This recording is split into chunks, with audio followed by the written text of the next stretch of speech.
What do the Pelicans need to do to win tonight's play-in tournament game against the San Antonio Spurs? Plus, what are the key matchups to watch? Let's break it down in today's episode of Locked On Pelicans. Let's go!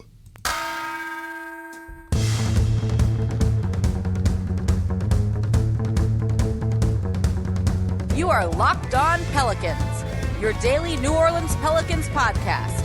Part of the Locked On Podcast Network, your team every day. Welcome to another edition of Locked On Pelicans, the daily podcast covering your favorite team, the New Orleans Pelicans and NBA, part of the Locked On Podcast Network, your team every day, available wherever you get your podcasts and available on YouTube. I'm your host, Pelicans Insider, credential member of the media, Jake Madison, at NOLA Jake on Twitter. Here with y'all on this Wednesday. It's game day, the play-in tournament game, do or die. It's basically a game 7. This is an elimination game, in a sense, for the Pelicans, as they've got to beat the San Antonio Spurs to try and win one more game, stay alive to get into the 8th seed of the playoffs and a date with the Phoenix Suns in the first round. And thank you for making Locked On Pelicans your first listen every day. We're free and available 5 days a week for y'all, wherever you get your podcasts, and available on YouTube. No paywall, just Pelicans Talk Monday through Friday. No matter what happens in the play-in tournament, we're going to keep going. This offseason is going to be fun. There's that Lakers pick. The Pelicans have a chance at a top 4 pick, too. They could get 2 top 4 picks. There's a lot to talk about this offseason as they try and make a leap from being a decent team now to really being a contender next year. And there are multiple paths for them to do it. But you still got to win this game tonight. So let's dive right into it, talking about the play-in tournament and the Pelicans' chances. Do or die against the San Antonio Spurs. So what are the biggest matchups? What do they need to do to win? Well, first and foremost for New Orleans, it's going to start with 2 guys. And this should be no surprise. Brandon Ingram and CJ McCollum. You've got to get them both going. You know, this is a team that doesn't get tons of opportunities to get out and run and get easy buckets in transition. And you need these guys to get their own shot, create their own offense, because, frankly, there's not a ton of other guys on the team that are capable of carrying the Pelicans to a victory. At least one of these guys need to go off. And why I say at least one of, and that's because, well, it's Gregg Popovich on the other sideline. You know, arguably maybe the best coach of all time in the NBA. He's going to have some tricks and be ready for this team, a team he's played very many times in his career and has had a lot of success against. And don't forget, the Spurs are 3-1 versus New Orleans this year. They took the season series. So he's going to try and neutralize one of them. And that means you've got to find ways to get them going early on. Whether that's screening actions with both of them for each other, CJ setting a pick for Brandon Ingram, or the other way around, BI screening for CJ McCollum, finding ways to get them to their spots, often mid-range, and take those mid-range shots if they're there. Both of these guys are killers at that, particularly Brandon Ingram, and sometimes you've just got to win however it is. It doesn't need to be high-efficiency basketball. It doesn't need to be shots at the rim or only threes. Take what the defense is going to give you and play your game. In mid-range is where Brandon Ingram thrives, as well as CJ McCollum. And use them in different ways, right? Run some pick and pops. Instead of it being Brandon Ingram always going downhill, have him pop to the 3-point line to try and space the court a little bit and put that threat in there. If he makes a 3 early on, the San Antonio Spurs are going to respect that. He's too good of a shooter to try and leave just wide open and not contested in some way, or run him off the 3-point line. That's going to open things up even more. And so that's why I think you're really going to need to do a lot of heavy actions with these 2 guys as well as others. You've seen it in the 2 latter Spurs games in March that they're daring other players to shoot from 3. Herb Jones, Devontae Graham, they're leaving those guys open to take away guys like Brandon Ingram, who didn't really play much against the Spurs this season, at least not those final 2 games, but to really kind of cramp the floor for CJ McCollum and throw another defender at him. The Spurs have only played the Pelicans once where both CJ McCollum and Brandon Ingram were playing, and that was right after the trade deadline. So I still don't think this Spurs team has really seen the Pelicans at their full strength this year. Yeah, they have the season series, certainly, but they haven't seen kind of a full complement of players firing on all cylinders, which New Orleans is starting to do right now. So make sure they see that. Spring these guys open, get them open, and do what you can. Because if they take both of them away, you're really going to need some help from your bench Do you really want to rely on Devontae Graham hitting some threes? You know, if you can get that, that's great. And we'll talk about that a little bit more in the third segment when we get into some other factors. Next segment, I want to talk about Dejounte Murray here because he's going to be a key part of this for the San Antonio Spurs. But try and get some other guys involved too. Don't just only be these two, but they should be touching the ball, at least one of them, every single possession. If you can do that, it's going to make life easier for a guy like Jackson Hayes, who has had some success against the San Antonio Spurs this season. So do that, get those guys going first, and then you can start to feed other players if need be. You can get the ball down low to Jonas Valanciunas later on if that's the case, and that's going to open the game up even more. But by getting your two stars right and get them going right now, that's how you're going to win this game, because it'll make things easier for everyone else, and then it means they're scoring. And that's absolutely what you want in this one. If they both have bad games, obviously the Pelicans are going to be cooked. Try and avoid that. So use them in creative ways to create some easy looks or the looks that they want mid-range, and that's going to be a big way that you can win this game. But you're also going to need to play some defense, and there's an all-star that you're going to be facing in Dejounte Murray with the San Antonio Spurs. Let's talk about how they need to neutralize him, how the Spurs are going to use him, and how important of a factor Herb Jones is going to be in tonight's game. But before we do that, today's episode of Locked On Pelicans is brought to you by Shady Rays. Shady Rays is an independent sunglass company that gives you the features of $200 sunglasses for a fraction of the price. That means polarized lenses, well-constructed durable frames, and premium high-end finishes. Also, something you won't find anywhere else is Shady Rays' Insane Protection Program. Shady Rays includes lost and broken protection on every pair. They will send you a brand new pair if you lose them, no matter what happened. Give them a try, and if you don't love them, you'll pay nothing. It's as simple as that. Plus, 100 meals are donated to fight hunger in America when you shop with Shady Rays. And exclusively for Locked On Pelicans listeners, head to ShadyRays.com. Use promo code LOCKEDON to get 50% off 2 or more pairs of polarized sunglasses.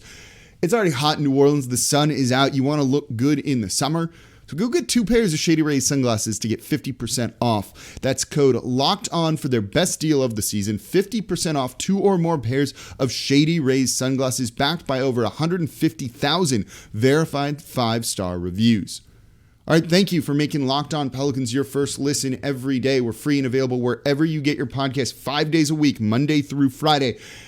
And we're also going to be over at the Pels 12 watch party tonight at the Rusty Nail, starting around 5:30, 5:45. I'm going to be up on the stage. I think they're doing a live show there from 6:15 to 6:30 or 6:30 to 6:45. I forget. I don't want to break out my phone right now. But these watch parties have been fun. I love meeting you all, talking some hoops with y'all. It's going to be a great time. We'll walk all over to the game together. It's going to be a big, fun time over at the Rusty Nail for the Pels 12 watch party. Definitely be there. Not watch party, pregame party. Be there. I hope to see you there as well. And of course, make Locked On Pelicans your first listen every single day. All right, we're talking about the San Antonio Spurs Pelicans play-in tournament game. This is massive. I'm excited. It's a red out in the Smoothie King Center. The Pelicans are going to be wearing the City Edition jerseys, which look really, really good. And if they want to win this game, yeah, they're going to need to get Brandon Ingram and CJ McCollum going. But you also need to slow down Dejounte Murray. He's been their all-star this year. He's almost averaging, is he averaging a triple-double? I can look this up. I have it right here. He's really good is what I'm trying to say. He's averaging, almost a triple-double. 22 points per game, 8.6 rebounds, and 9.5 assists. He's good. He's good. He's their best player. He's their number one option offensively. But he's had a bit of a mixed season against New Orleans this year. It's been a little strange. I have the numbers here. In their first game on December 12th, he went for 10 points, 12 rebounds, 10 assists, 5 of 13 shooting overall. Not the best game, but the Spurs won 112-97. This was pre-trade, so you had Brandon Ingram and Valanciunas out there. When Herb Jones was guarding him, though, he didn't take one single shot. He finished with 4 assists, but that's it. No points when Herb Jones was guarding him. Deterred him that much. It's kind of a big deal for slowing down their best player. The second game, February 12th, a 124-114 win for the San Antonio Spurs, right? This was before they were really starting Jackson Hayes a ton in this one. And they got no help from the bench in this game whatsoever. Dejounte Murray, 13 of 22 for 31 points, 7 rebounds, 12 assists. That's a very good game. But when Herb Jones was guarding him, 1 of 4 from the field for just 4 points, and he finished with 5 assists. Basically, everyone else was torching the Pelicans in this one, except for Murray when he was being guarded by Herb. I mean, what more do you need me to say there? 31 points, 13 of 22 shooting, and when Herb guarded him, which was the majority of the time that Herb was on the court, 1 of 4 for 4 points. That's how you limit a guy, right? That's excellent. When there were other players guarding Murray, he killed him. He destroyed Brandon Ingram in this game. Lonnie Walker was big off the bench too. Back on March 18th, my birthday, a 124-91 win for the Pels with no Brandon Ingram. Murray, 17 points, 9 rebounds, 5 assists on 7 of 18 shooting. When Herb was guarding him, 2 of 5 for 4 points with 2 assists. 40% shooting, 4 points, 2 assists. Again, notice a theme here. When Herb is on him, he shuts him down. 326, their final game of the year, 107-103. No Brandon Ingram. San Antonio won that game. 15 points for Murray. 11 rebounds, 13 assists, 4 of 9 shooting. So a bad shooting game overall. But against Herb, 1 of 5 for 4 points and 4 assists. So in 4 games, when Herb Jones is guarding Murray, he scored a total of 12 points. You're going to need him on there, right? So this is where things get kind of interesting because you can limit him, and Herb does an amazing job of doing that, and other guys will kill you. So others are going to need to step up. But in terms of slowing down Murray, Herb Jones can absolutely do it. And I think that's going to really be a key thing. The way they defend him is going to be important. Don't let him into the lane because this is what he's done so far this year. Comes off a screen, drives, pulls up, shoots a mid-ranger, and makes it. He loves the mid-range just like Brandon Ingram and CJ McCollum do. So you need to try and take that midi shot away from him, that mid-range game away from him, because the other thing is when he starts going downhill like that, you're often having a defender rotate. And that's why you're seeing him put up some of those assist numbers. And though the Pelicans have limited him in very many of these games, others have stepped up and killed it, and he's dishing out a ton of assists because he's starting to break down that defense. So yeah, you can go under screens on him, right, to really try and take that. But you then need to stop that around the mid-range area. You can't just try and take away the rim. You need to make sure you're in position to contest the mid-range shot so that he doesn't even drive. Go under screens and try and force him to shoot three-pointers. He's not a good three-point shooter on the season.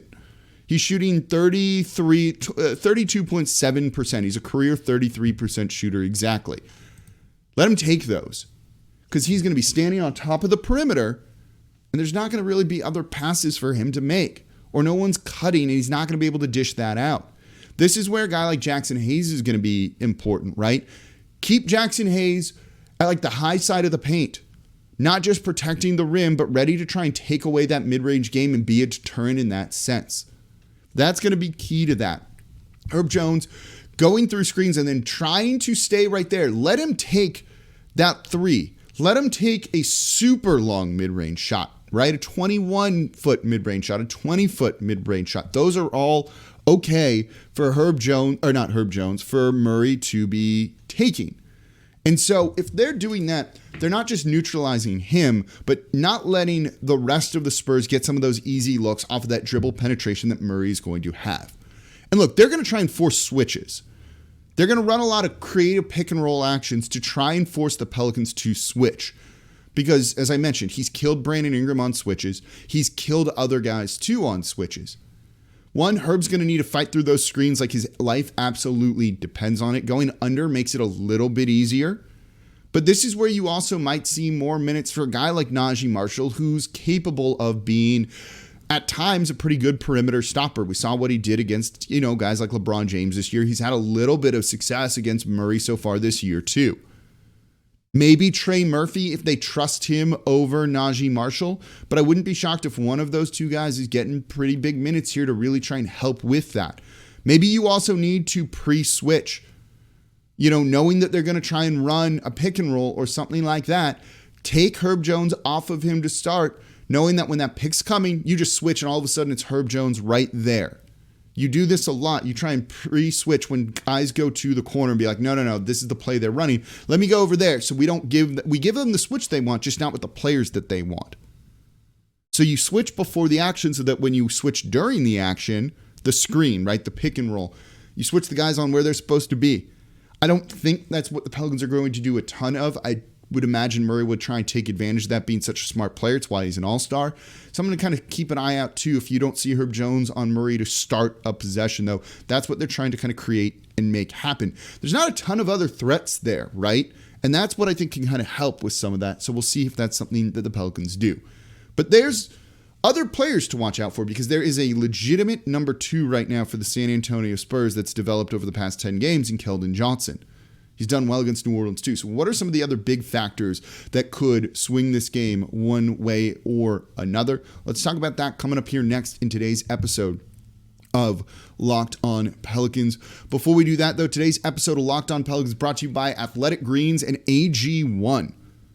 AG1 is a product I use literally every day, and I started taking AG1 because I just want to be healthier. It's a big goal of mine this year. Eating better, just putting the right things into your body. But sometimes you just don't have time, right? It's not even sometimes, all the time. I don't have time for a big, complicated supplement routine, anything like that. So I started taking AG1 because I throw it into my water bottle, I shake it up, and I drink it, and it's really that easy. And I love it. It doesn't taste like it's super healthy, and it's kind of a mild tropical taste that I actually look forward to every morning. So what is this stuff? With 1 scoop of delicious AG1, you're absorbing 75 high-quality vitamins, minerals, and whole food source superfoods, probiotics, and adaptogens to help you start your day right. This special blend of ingredients supports your gut health, your nervous system, your immune system, your energy, recovery, focus, and aging. Basically, all of the things. And again, it's easy. I love that. I can take it on the road with me, and I travel a lot for work, and I'm still taking care of myself.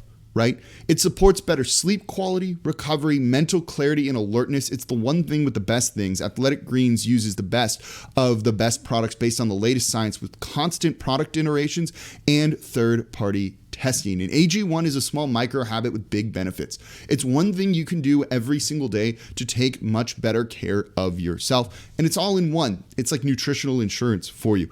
And it's backed by over 7,000 5-star reviews.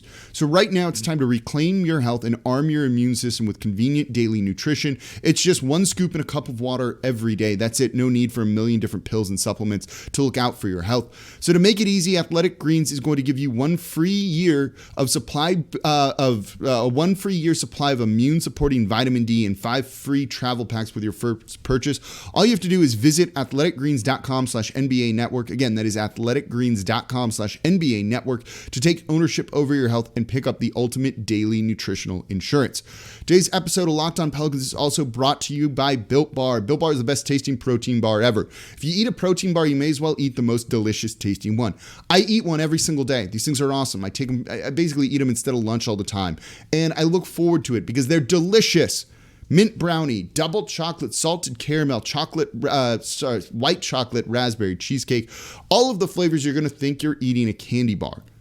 So if you have sugar cravings, grab a Built Bar instead. All this stuff, they're great for you. And they have Puff Bars, the first ever protein-infused marshmallow. And the macros on these are awesome.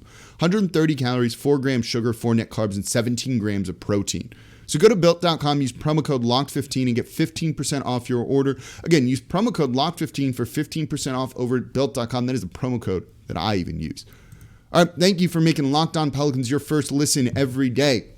We're going to be back tomorrow recapping the game, and don't forget about the party, the pregame party over at the Rusty Nail. I'll be there probably by 5:30, if not earlier than that. I'm looking forward to it. Big Pels Day. This is going to be a lot of fun. I got my Not On Herb shirt ready to go.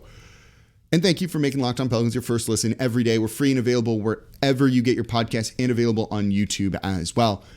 Biggest day of the season right here. Appreciate you tuning in. All right, so we've gone over some of the big things, right? Brandon, sometimes these games are star-driven. Brandon Ingram, CJ McCollum, Dejounte Murray. Cool. We know that. But what are going to be some other big X factors? And I think for the Spurs, another one's going to be Keldon Johnson. Over the final 10 games, he's really emerged as a legitimate number 2 scoring threat for the San Antonio Spurs. They haven't really had that all season, particularly with trading away a guy like Derek White. But Keldon Johnson over the final 10 games is averaging over 21 points per game. You're going to need to limit that. There's been times when he's burned New Orleans too, coming off of the bench early on in the season, when they didn't really have an answer to that. You're going to see him playing against a guy like Jackson Hayes a lot. And as Jackson Hayes has grown this season, I feel kind of confident in that. That matchup's just going to be interesting in general. Because if you can get Jackson Hayes going a little bit, it just adds another element to what the Pelicans are trying to do. But you've got to not let Keldon Johnson kill you, or really any of the other guys. Lonnie Walker, Jakob Poeltl too. And we'll talk about Poeltl in a second. Because they can limit Murray. I believe that. But if everyone is playing leaky defense and they're letting him get enough dribble drive penetration, it's going to make it a little bit harder. But if you slow him down and you play sound defense on some of these other guys that are like, look, not amazing, right? You can win this game. And that's what the Pelicans are going to obviously be really throwing out there. Keldon Johnson playing kind of at the wing, the 3, the 4, depending on really where he's fitting in. If you put size on him, it slows him down. We've seen Jackson Hayes able to recover well. And so I think you can see him really kind of handle Keldon Johnson just a little bit. You might see Najee Marshall and Brandon Ingram on that matchup as well, really just kind of depending.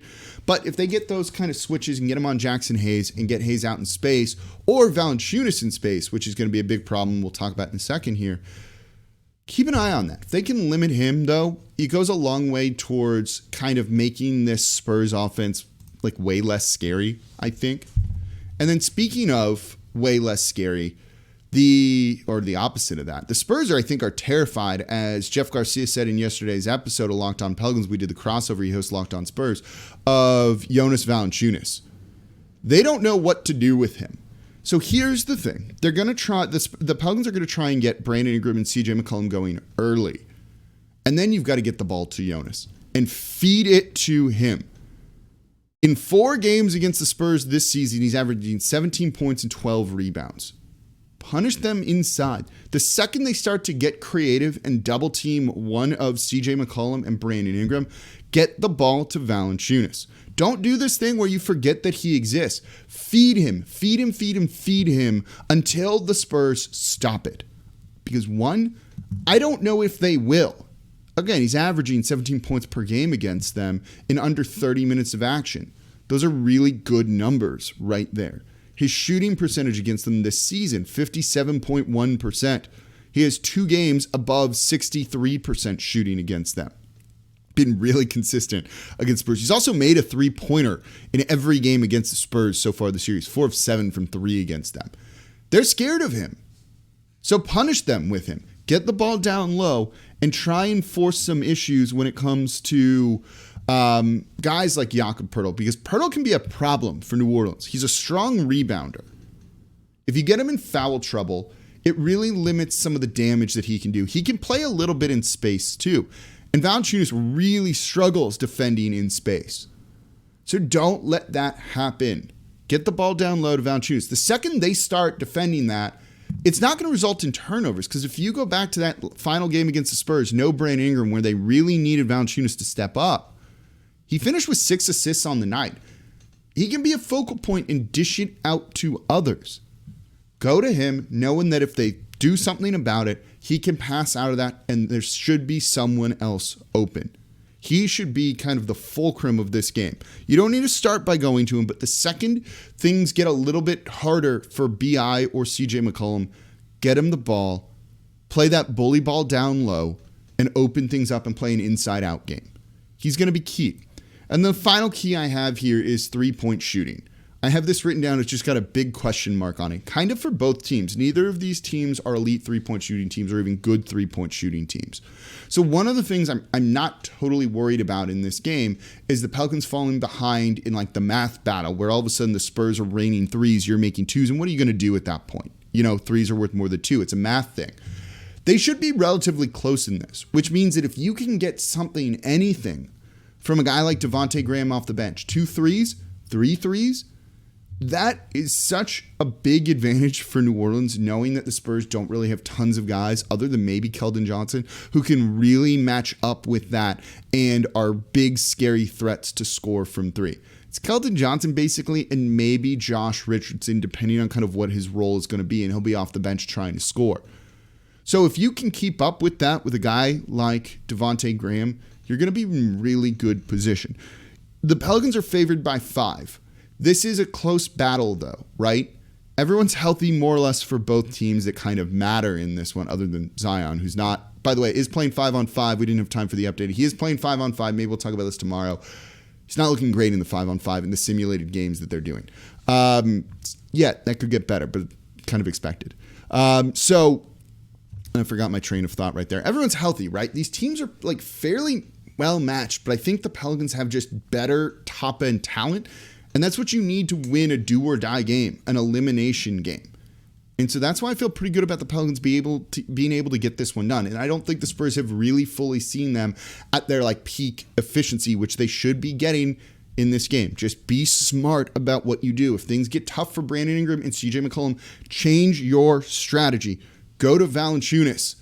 He's done well against the Spurs. It's like the biggest X factor right there. So that's going to do it for this episode of Locked On Pelicans. We'll see if that's it for this season for the actual Pelicans. And be sure to come by the Rusty Nail. Starting at, say, 5:30, we'll walk all over to the game together, or Uber, depending on the weather and what's going on there.